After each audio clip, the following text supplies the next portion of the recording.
Imagine an organization so vast, so wealthy, so influential, it spanned an entire continent, commanding the trust of kings and popes alike. Its members were elite soldier monks, sworn to poverty and chastity, yet they controlled a financial empire that dwarfed many kingdoms. They were the Knights Templar, protectors of pilgrims, heroes of the Crusades, and the very embodiment of chivalric ideals. Yet, in a single, brutal stroke, this formidable power was brought to its knees, its members imprisoned, tortured, and its legacy tarnished by accusations of the most heinous crimes. The destruction of the Knights Templar was not the natural decline of an aging institution, nor was it the consequence of genuine heresy. It was a calculated, politically motivated act, a chilling testament to the lengths a desperate monarch would go to seize power and wealth. This is the story of what truly destroyed the Knights Templar. The Knights Templar began their journey in the aftermath of the First Crusade, around 1119. A small band of French knights, led by Hugues de Payens, approached King Baldwin II of Jerusalem with a radical proposal. They would dedicate themselves to protecting Christian pilgrims traveling through the dangerous Holy Land. They took monastic vows of poverty, chastity, and obedience, living a life of austere discipline, yet their primary mission was military. They were, in essence, the world's first soldier monks. Initially, they were known as the poor fellow soldiers of Christ and of the Temple of Solomon. Their humble beginnings reflected in their early seal depicting two knights riding a single horse, symbolizing their collective poverty. Their reputation for piety, courage, and unwavering dedication quickly spread. Saint Bernard of Clairvaux, one of the most influential churchmen of his time, became their ardent patron, articulating their unique spiritual and military calling. He described them as good fighters, but better Christians. This endorsement, coupled with their demonstrable effectiveness in battle, led to rapid growth. Donations poured in from across Europe, and young noblemen flocked to join their ranks. They were granted special papal privileges, making them exempt from local episcopal authority and answerable only to the Pope. This direct connection to the highest spiritual authority gave them immense prestige and autonomy. From their base in Jerusalem, often housed in a wing of the royal palace on the Temple Mount, they transformed into Christendom's elite fighting force. Their white mantles, emblazoned with a distinctive red cross, became a symbol of both terror to their enemies and hope to their allies. They were at the forefront of every major battle in the Crusader states, renowned for their disciplined charges and their refusal to retreat, even when outnumbered. Their military prowess was unparalleled, honed by constant warfare and rigid training. They established a network of formidable castles and fortifications throughout the Levant, forming the backbone of the Crusader defense. But their influence extended far beyond the battlefield. The Templars' unique structure, with its international network of preceptories and commanderies stretching from Scotland to Syria, made them uniquely suited for another critical role: financial management. Their reputation for integrity and efficiency, coupled with their papal protection, made them the most trusted custodians of wealth in an era often characterized by instability and corruption. Kings, nobles, and wealthy merchants entrusted the Templars with their gold, silver, and precious documents. They evolved into sophisticated international bankers, managing vast estates and assets across Europe. Their commanderies functioned as centers of commerce, administering large landholdings, collecting rents, and investing in agriculture and industry. They developed an intricate system of accounting and record-keeping, far more advanced than most royal treasuries of the time. Perhaps their most revolutionary financial innovation was the letter of credit. A pilgrim traveling to the Holy Land could deposit money with a Templar house in Paris, receive a coded letter, and then withdraw an equivalent sum from a Templar house in Jerusalem, avoiding the perilous journey with large sums of cash. This system was decades, even centuries, ahead of its time, effectively creating an early form of international banking.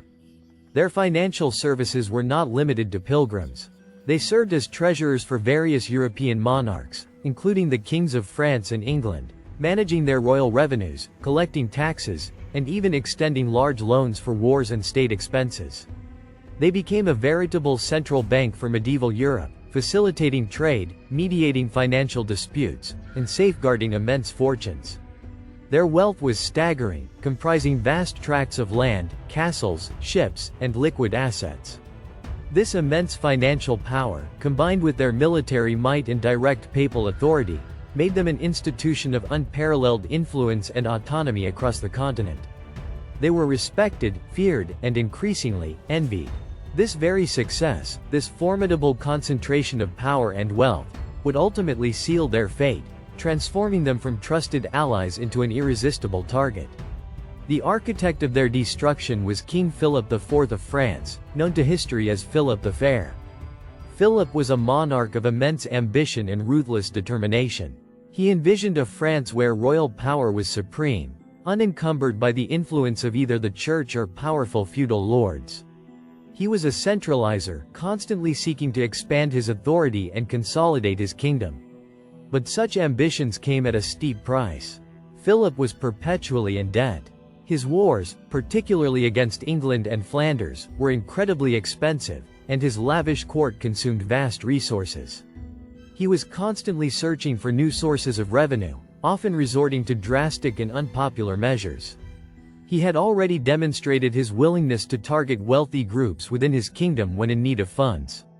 In 1306, he expelled the Jews from France, seizing all their property and assets. Shortly after, he targeted wealthy Lombard bankers, accusing them of usury and confiscating their wealth. The Knights Templar, with their vast holdings and liquid assets, represented an even more tempting prize. Philip was deeply indebted to the Templars. They had served as his royal treasury and had lent him significant sums to finance his military campaigns. The Grand Temple in Paris, their primary European headquarters, housed the royal treasury and was considered the safest bank in Europe. Philip understood that if he could eliminate the Templars, he could not only erase his enormous debt but also seize their immense wealth, thus solving his perennial financial woes and further consolidating his power. Beyond financial gain, Philip saw the Templars as an impediment to his absolute authority. Their allegiance to the Pope, their exemption from royal jurisdiction, and their independent military force within his kingdom were an affront to his vision of a centralized monarchy.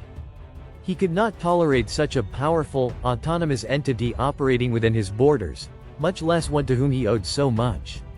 The idea of a powerful, semi-independent military and financial order, whose loyalty ultimately lay with the papacy, was anathema to his absolutist aspirations.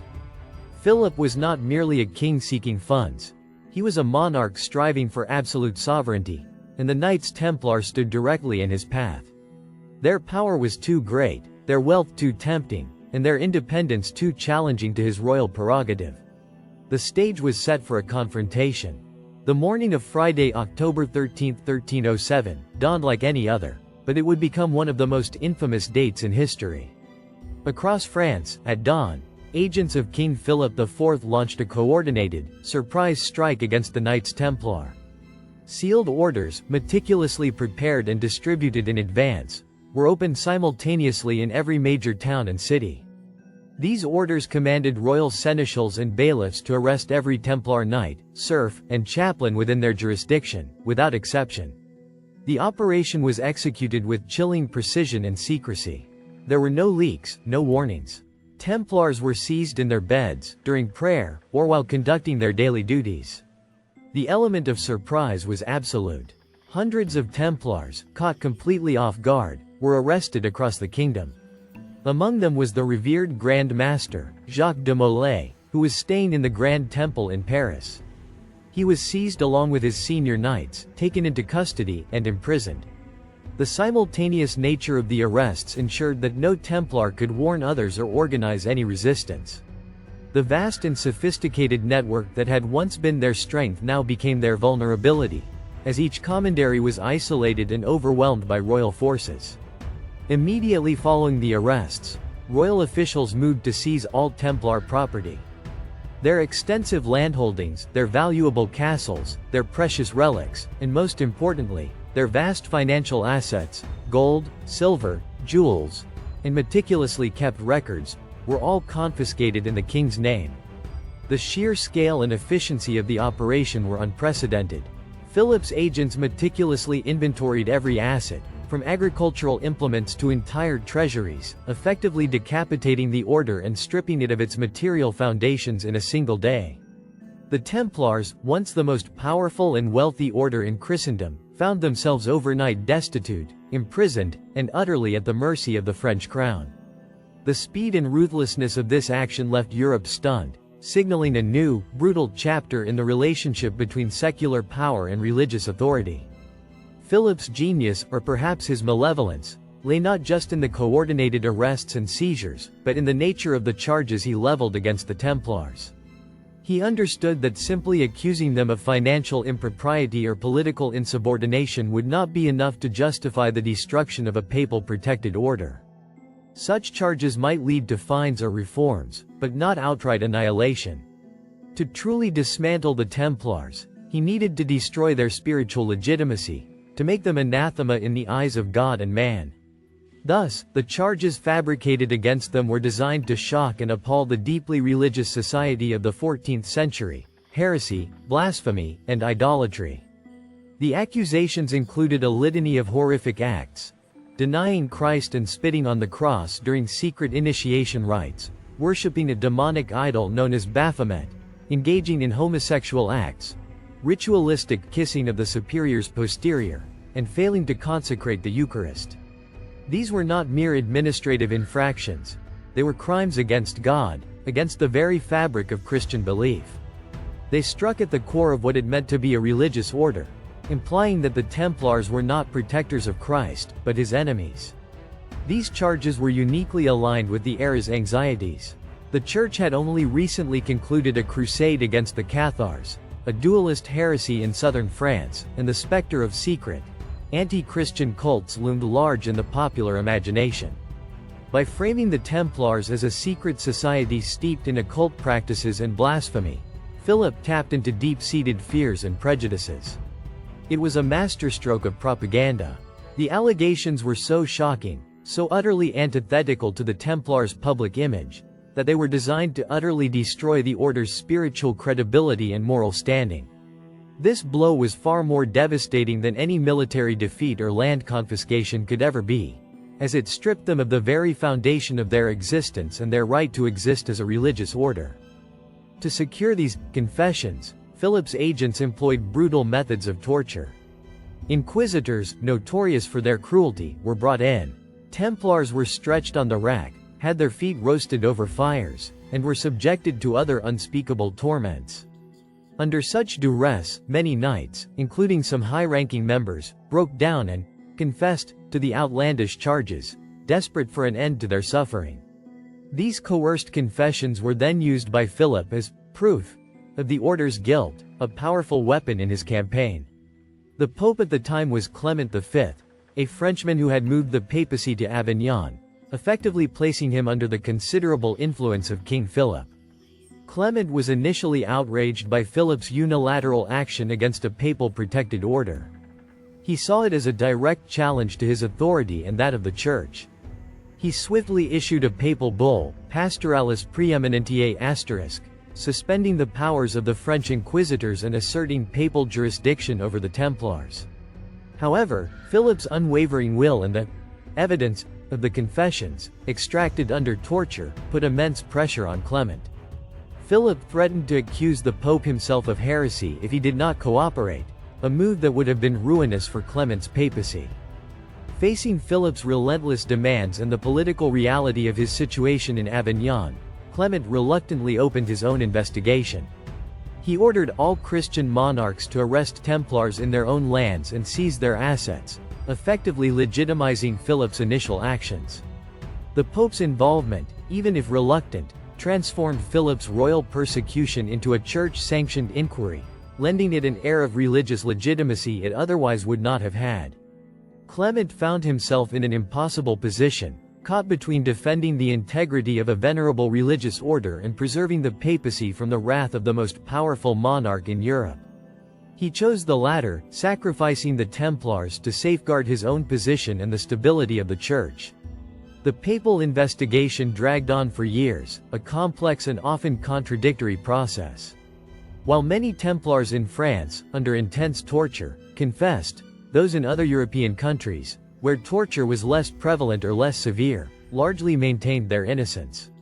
In England, Spain, and Germany, the Templars were often acquitted or merely admonished.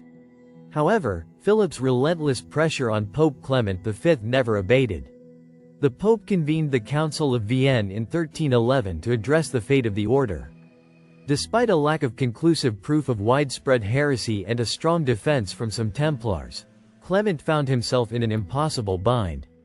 If he acquitted the Templars, he risked Philip's wrath, potentially leading to a schism or even worse, Philip's accusation of the Pope himself being a protector of heretics. Ultimately, Clement V chose a path of political expediency over juridical certainty. In March 1312, at the Council of Vienne, he issued the papal bull Vox in excelso, formally suppressing the order of the Knights Templar.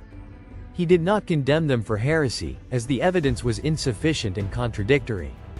Instead, he dissolved the order, not by definitive sentence, but by apostolic provision, citing the widespread scandal, the damage to the Church's reputation, and the inability of the order to function effectively given the accusations.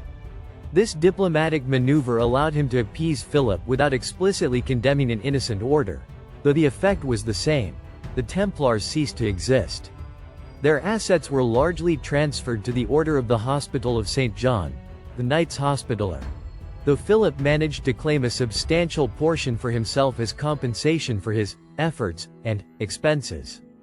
The final, dramatic act in this tragedy unfolded 2 years later. Grand Master Jacques de Molay, along with 3 other senior Templar leaders, Geoffroy de Charny, Hugues de Perraud, and Godefroy de Gonville, had been imprisoned for years. After their initial confessions under torture, they had later retracted their statements, declaring their innocence. On March 18, 1314, a papal commission was convened in Paris to pronounce their final sentence. Expecting life imprisonment, de Molay and de Charny instead publicly recanted their earlier confessions, proclaiming their innocence and the purity of the order. They declared that they had only confessed under duress and torture, and that the charges were lies. This public defiance before a large crowd and the papal commission was an intolerable affront to King Philip. He immediately ordered their execution. On the very same day, Jacques de Molay and Geoffroy de Charny were led to a small island in the Seine River, in front of Notre Dame Cathedral, and burned at the stake. As the flames engulfed him, Jacques de Molay reportedly maintained his innocence to the very end, and in a moment of legendary defiance, he is said to have cursed both King Philip IV and Pope Clement V, summoning them to meet him before God's judgment within a year. Whether apocryphal or not, the curse resonated deeply. Pope Clement V died a month later, in April 1314, and King Philip IV followed him to the grave in November of the same year. The destruction of the Knights Templar was a chilling demonstration of raw political power triumphing over justice and religious authority. It was driven by the insatiable financial needs and consolidation of power sought by King Philip IV of France, who skillfully manipulated the religious anxieties of the age and the precarious position of Pope Clement V. The Templars were not destroyed by their own failings, by genuine heresy, or by military defeat. They were destroyed by a calculated campaign of smear, torture, and political pressure, orchestrated by a king desperate for their wealth and intolerant of their independent power. Their demise marked the end of an era, a stark warning that even the most powerful and venerable institutions could be obliterated when they stood in the way of an ambitious monarch. Their legacy, though shrouded in mystery and legend, stands as a testament to both their remarkable achievements and the devastating consequences of unchecked power. Hi, I'm Yurii, the creator of this channel. If you enjoyed watching video, please like and subscribe. It really motivates me to create more content for you. See you in the next one.